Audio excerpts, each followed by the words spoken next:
Assalamualaikum Sobat Bindo, jumpa lagi dengan saya Nasruddin GDK. Kali ini kita akan membahas latihan PAT soal Bahasa Indonesia kelas 7. Namun sebelum itu, jangan lupa like, subscribe, dan nyalakan loncengnya supaya di video selanjutnya kalian tak ketinggalan. Kita lanjut. Baik, kita mulai soal nomor 1. Ingat, kalau soal bahasa Indonesia, langsung baca soalnya. Pernyataan yang tepat tentang kedua puisi tersebut adalah A. Termasuk puisi rakyat karena terikat oleh jumlah larik dalam tiap baris. Bisa jadi, karena kalau yang teks 1 kita cermati ini adalah sebuah pantun, jumlahnya 4 baris. Di jawaban teks 1 yang A bisa jadi. Kemudian teks 2, termasuk puisi modern karena tidak terikat oleh jumlah larik dalam tiap baris. Teks 2 di sini ada 3 larik dan 2 larik, jadi 5 baris. Jadi di sini tidak terikat ya, Sobat Bindo. Berarti jawaban A tepat. Kalau sudah ketemu jawaban A tepat, pilihan B, C, D diabaikan. Nomor 1 jawabannya A. Kita lanjut nomor 2. Larik isi pada pantun tersebut ditandai nomor. Nah, ini kita tidak membaca pantunnya, sudah ketemu ya. Ciri-ciri pantun, isi itu terletak pada baris ketiga dan 4. Jadi jawabannya C, sudah jelas. Kalau baris 1, 2 disebut sampiran. Nah, isi baris 3 dan 4. Nomor 2 jawabannya C. Nomor 3, perbedaan kedua puisi rakyat tersebut adalah pilihan A, menggunakan kata-kata lugas. Kata-kata lugas itu kata yang secara langsung gas ya. Kita lihat teks 1. Mangga muda jatuh ke tanah, dimakan semut dan juga kodok. Bagaimana tawa tak pecah melihat gigi palsu jatuh ke mangkok. Nah, di situ kan itu termasuk pantun ya. Jadi menggunakan kata-kata tidak lugas di situ. Jawaban A salah. Langsung lanjut pilihan B. Terdapat sampiran dan isi. Teks 1 kalau pantun, kemudian pantun benar ya berarti ya, terdapat sampiran dan isi. Dan teks 2 hanya terdapat isi. Kita baca coba. Janganlah engkau berbuat maksiat, janganlah engkau berbuat jahat, segeralah engkau bertobat agar selamat dunia akhirat. Betul ya? Jadi dari baris 1, 2, 3, 4, teks 2 merupakan isi. Jadi nggak ada sampiran sama isi. Jawabannya berarti nomor 3 B. Kita lanjut nomor 4 dan 5 ya. Cermati teks berikut. Nomor 4, kata berima pada syair tersebut adalah. Kita ingat rima itu apa? Rima yaitu bunyi akhir. Bunyi akhir berarti di sini kita tinggal mengambil kata-kata terakhir tiap baris. Yaitu apa saja? Syahwat, berat, terawat, berkarat. Jadi nomor 4 jawabannya D. Betul. Langsung saja. Nomor 5 sekarang. Makna kata bergaris bawah pada syair tersebut adalah kian hari hati pun berkarat. Yang bergaris bawah yaitu kata berkarat. Berkarat di sini berarti tak terkendali. Jawabannya ialah nomor 5 A. Namun sebelum itu jangan lupa like, subscribe, dan nyalakan loncengnya supaya di video selanjutnya kalian tak ketinggalan.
Kita lanjut.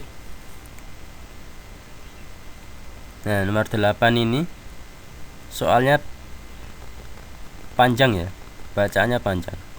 Jangan terkecoh. Sobat Pindo harus langsung baca soalnya. Kita baca soalnya. Alasan yang tepat bahwa teks tersebut termasuk fabel adalah, ingat ciri fabel. Fabel itu tidak terlepas dari binatang atau hewan.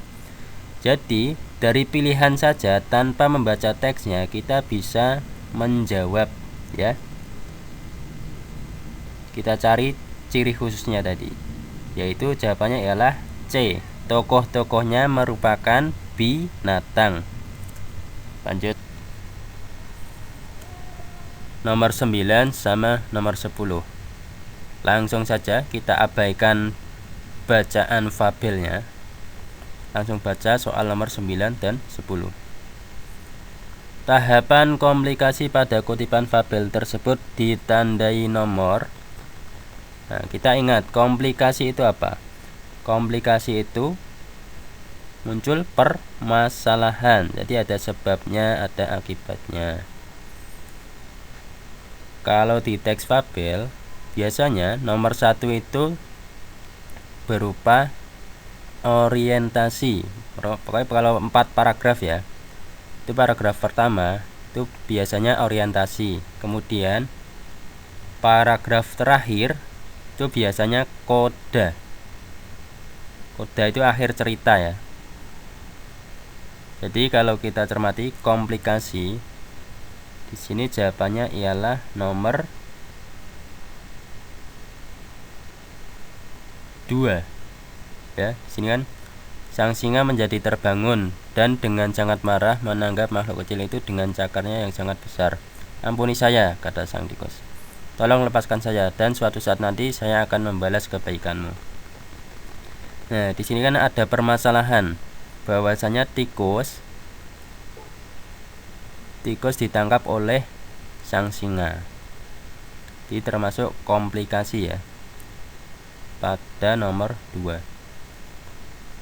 Kita lanjut nomor 10. Tahapan koda pada kutipan fabel tersebut ditandai nomor. Sudah saya jelaskan tadi, kalau koda itu pasti di akhir paragraf. Akhir paragraf nomor berapa? Nomor 4. Jawabannya ialah D. Sekarang nomor 11. Langsung ke soal. Teks tersebut termasuk cuplikan surat pribadi karena Nah, dari soal saja tanpa membaca teksnya kita bisa menjawab. Kita cermati. Misalkan A, berkaitan dengan masalah kedinasan. Tidak mungkin, karena ini surat pribadi. Kemudian B, berkaitan dengan keperluan yang bersifat resmi. Tidak mungkin juga. Kalau pribadi itu biasanya tidak resmi, non formal. Kemudian yang C, melibatkan instansi tertentu. Tidak ya. Pribadi bersifat individu, maka tidak ada kaitannya dengan instansi. Yang D, ditulis oleh seseorang atas nama individu. Betul ya, jawabannya ialah D, surat pribadi itu berkaitan dengan individu. Kita lanjut nomor 12. Langsung baca soal tanpa lihat teks. Teks tersebut termasuk cuplikan surat dinas karena. Nah, langsung lihat pilihan aja. A, berkaitan dengan masalah kedinasan. Betul ya? Kalau surat dinas pasti kaitannya dengan kedinasan. Ini bisa dilihat di bacaan atas, kepada. Nah, di sini kan itu kepada yang terhormat, salah itu. Yang benar, yang terhormat kepala dinas pendidikan. Nah, di situ kan ada kata dinas, berarti berkaitan dengan masalah kedinasan. Nomor 12 jawabannya A. Namun sebelum itu jangan lupa like, subscribe, dan nyalakan loncengnya supaya di video selanjutnya kalian tak ketinggalan.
Lanjut nomor 14. Penulisan alamat tujuan surat yang tepat ditandai nomor. Kita cermati. Nomor 1, YTH Ibu Kepala Sekolah SMP Wilurna di Indramayu. Nah, 1 salah ya. Salahnya apa? YTH itu harusnya YTH itu pakai titik, YTH titik gitu. Kemudian YTH itu ditulis Y-nya besar, T-nya kecil, H-nya kecil, baru titik. Jadi 1 salah. Dan nomor 2, YTH titik Kepala Sekolah SMP Wiralodra di Indramayu. Nah, di sini hampir benar. Tapi harusnya Y yang paling awal itu Y-nya besar. 2 salah. Dan yang ketiga, YTH Ibu Kepala SMP Wiralodra.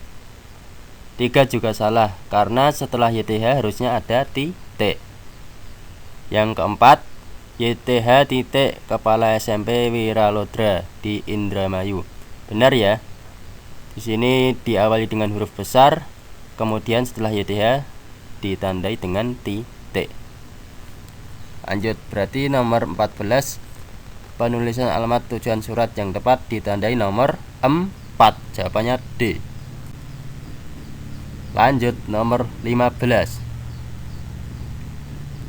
Kata keterangan tempat pada cuplikan surat tersebut ditandai nomor. Ingat ya, kuncinya di sini keterangan tempat. Nomor 1 coba. Akhir tahun ini Nanda tidak bisa pulang, Bu. Nah, nomor 1 salah. Jadi yang jawabannya ada nomor 1 disalahkan. Jawaban A salah. Sekarang nomor 2. Hal ini disebabkan ada proyek di Kalimantan. Nah, ini ada keterangan tempat ya. Mana? Di Kalimantan. Ini termasuk keterangan tempat. Nomor 2 benar. Jadi jawaban yang ada nomor 2-nya benar. Itu cuma ada A sama B. Yang A tadi kan sudah salah.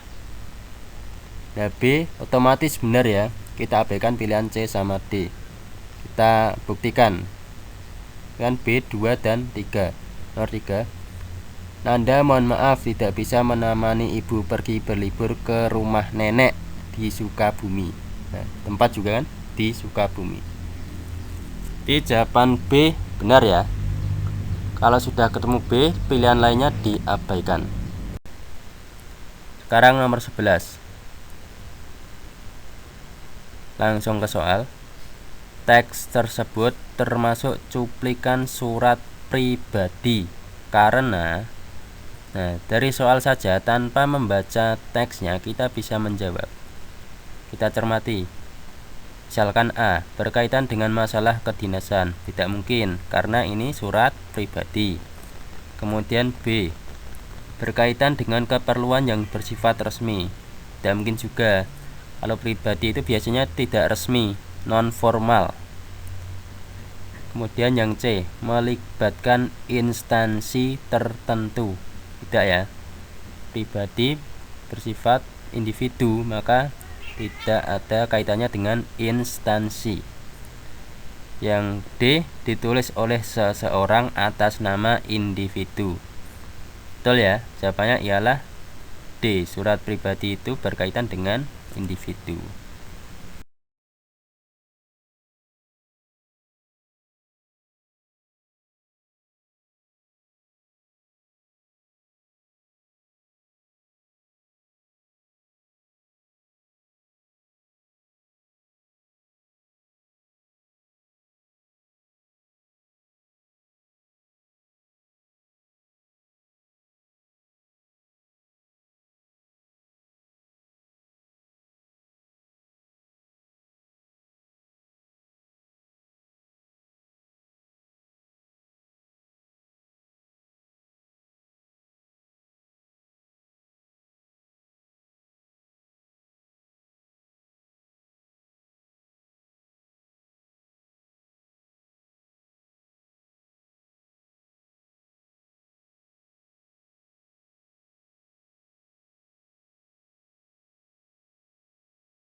Nomor 3. Perbedaan kedua puisi rakyat tersebut adalah pilihan A, menggunakan kata-kata lugas. Kata-kata lugas itu kata yang secara langsung gas ya. Kita lihat teks 1. Mangga muda jatuh ke tanah, dimakan semut dan juga kodok. Bagaimana tawa tak pecah melihat gigi palsu jatuh ke mangkok.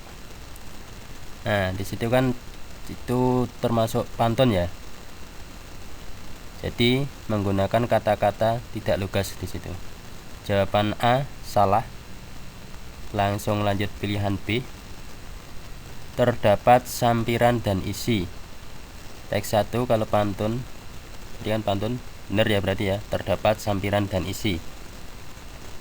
Dan teks 2 hanya terdapat isi. Kita baca coba.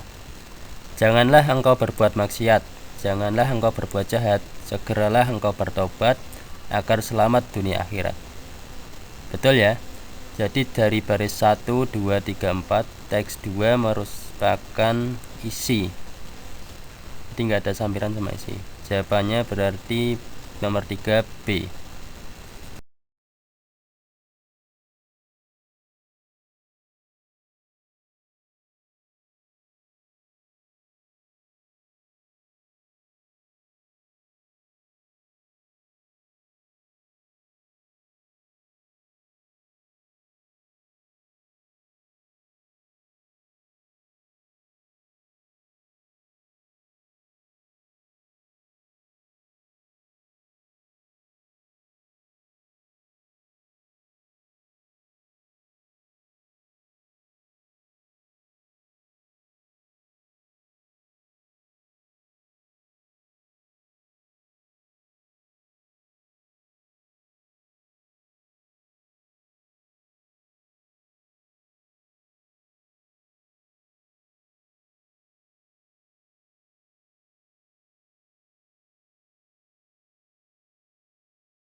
Langsung sekarang nomor 20.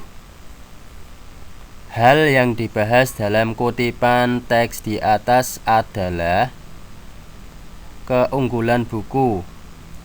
Keunggulan buku biasanya itu bacanya ada kelebihan-kelebihan dari bukunya. Kita lihat apakah ada kelebihan-kelebihan. Terelie merupakan nama pena dari Darwis, seorang penulis novel yang sangat berbakat di Indonesia. Terelie diambil dari bahasa India yang artinya untukmu. Terelie merupakan salah satu penulis di Indonesia yang telah sering mengeluarkan karya-karya bestseller, yang salah satunya adalah novel tentang kamu ini.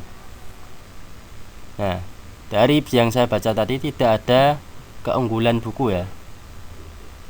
Teks ini hanya membahas tentang Terelie.